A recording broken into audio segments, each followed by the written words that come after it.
បងរំពុតបែនបាត់ស្មារតីទំនងជាថ្លៃបានមកចាំងការបងអងដៃអូនទៅចិន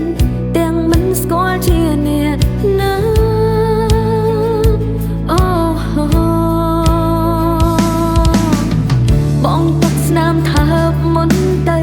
វានៅបំពុលខួរក្បាលអូនក្លិនឈុលទឹកអំជាប់ដើមទ្រូងក្លិនស្រាជាប់ខ្លួនអូនមិនជូតបងត្រូវដោះស្រាយឲ្យអូនសង្ឃឹមថាយើងអាចជួ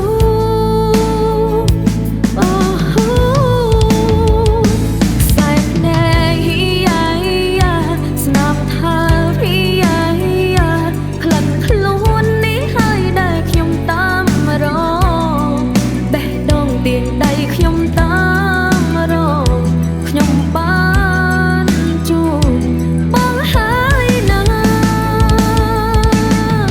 วันไหนក្តីស្រមៃកាត់ឡើងបានวันไหนអាចសាំងស្នេហាតែ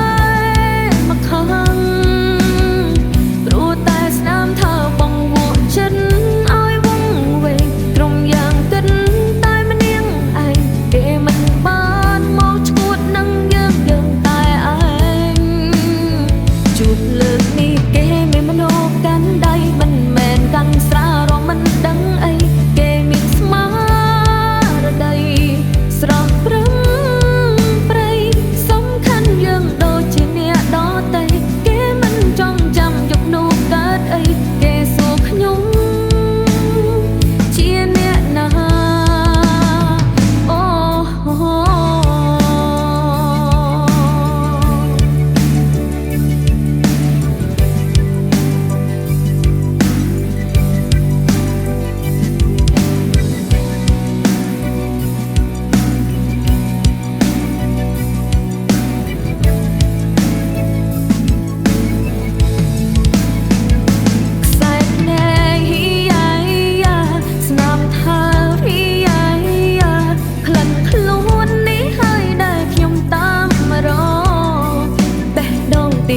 ខ្ញុំតាម